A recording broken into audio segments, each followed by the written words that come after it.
इस वक्त की बड़ी खबर हम आपको बता रहे हैं, बेहद दुखद खबर है। अभिनेता सुशांत सिंह राजपूत ने खुदकुशी कर ली है। बांद्रा में अपने घर में फांसी लगाकर जान दे दी है। तो इस वक्त की बेहद दुखद और बड़ी खबर हम आपको बता रहे हैं। बॉलीवुड के लिए एक बेहद दर्द भरी खबर। सुशांत सिंह राजपूत जिन्होंने खुदकुशी कर ली है। कई महत्वपूर्ण फिल्में इन्होंने की, केदारनाथ, बद्रीनाथ, MS धोनी, जो महेंद्र सिंह धोनी पर आधारित फिल्म थी, उसमें प्रमुख भूमिका निभाई थी और उन्होंने खुदकुशी कर ली है। बांद्रा में अपने घर में फांसी लगाकर जान दे दी है। अविनाश त्रिपाठी हमारे साथ जुड़ चुके हैं, जो कि स्क्रिप्ट राइटर हैं और मुंबई में काफी लंबे अरसे से काम कर रहे हैं। अविनाश, इस खबर को आप किस तरीके से देखते हैं, क्योंकि यकीन कर पाना मुश्किल, महज 34 साल की उम्र और खुदकुशी कर लेना।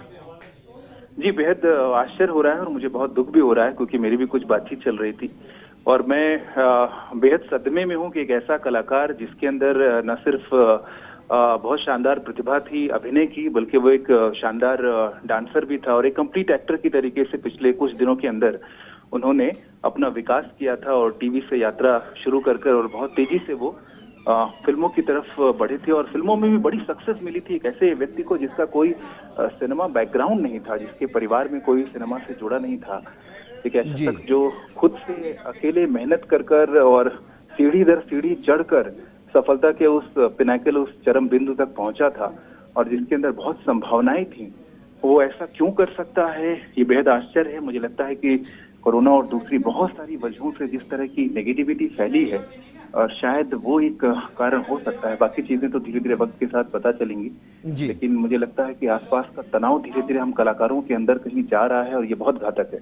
अविनाश, बेहद शानदार फिल्में उन्होंने दी, केदारनाथ दी, MS धोनी दी, इसके अलावा भी कई फिल्मों में उन्होंने काम किया। कोई अपकमिंग प्रोजेक्ट चल रहे थे जिसको लेकर वो टेंशन में थे? जी, वो अभी यशराज की कुछ फिल्म को उन्होंने ज्वाइन किया था और उम्मीद की जा रही थी कि लॉकडाउन खत्म होने के बाद वो अपनी शूट शुरू करेंगे। और चूंकि दो फिल्में जो आपने नाम लिया, केदारनाथ और धोनी, दोनों ही बड़ी फिल्में थी और दोनों के ही सक्सेस के बाद बहुत सारे प्रोड्यूसर, डायरेक्टर उनके साथ काम करना चाहते थे। और कोई भी एक्टर जब किसी बायोपिक में करता है, ये उसकी निशानी होती है कि वो किसी किरदार में कितनी तेजी से घुल जाता है, यानी उसके अंदर जो अभिनय की क्षमता होती है।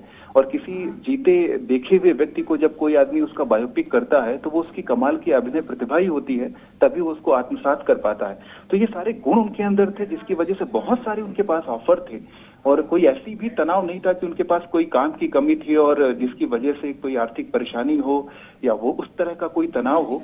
तो ये कहना बड़ा मुश्किल है कि जो उन्होंने किया उसका कारण क्या था, कोई व्यक्तिगत कारण था या जो नकारात्मक माहौल है वो कारण था। लेकिन जो कुछ भी हुआ ये बहुत दुखद है और पिछले कुछ दिनों में जिस तरीके से कुछ बड़े अभिनेताओं की मृत्यु हुई और उसके बाद ये घटना, ये मुझे लगता है सिनेमा जगत के लिए सबसे बुरा साल साबित हो रहा है। कोई आपका यादगार लम्हा जो सुशांत सिंह राजपूत के साथ का हो? के साथ मैं खुद एक अपनी फिल्म करना चाह रहा था, जिसकी स्क्रिप्ट मैंने लिखी थी और उसका एक रफ नरेशन भी उनको दिया गया था और उनको टेंटेटिवली वो चीज पसंद भी आई थी, लेकिन बहुत सारी उनकी व्यस्तता की वजह से उस पर कोई लॉक नहीं हो पाया था कि ये फिल्म वो करेंगे तो कब करेंगे।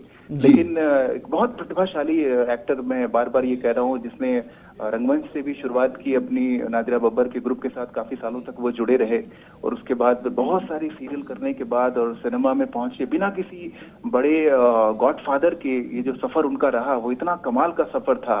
और उसके बाद इस तरह का अंत देखना किसी ऐसे साथी कलाकार को जिसको आप जानते हो, ये बेहद दुखद है, बेहद तकलीफदायक है। बिल्कुल अविनाश, शुक्रिया हमारे साथ जुड़ने के लिए। यकीनन ये पूरे फिल्मी जगत के लिए बेहद दुखद खबर, क्योंकि जिस तरीके से सुशांत सिंह राजपूत लगातार फिल्मी जगत में अपना नाम कमा रहे थे और जिस तरीके से अविनाश ने कहा भी कि उनका कोई गॉडफादर नहीं था, बिना गॉडफादर के जिस तरीके से उन्होंने उपलब्धियां हासिल की और एक के बाद एक शानदार फिल्में दी। MS धोनी में जिस तरीके से उन्होंने किरदार को न सिर्फ निभाया, बल्कि उस किरदार को जिस तरीके से उन्होंने जिया, ऐसा लगा नहीं कि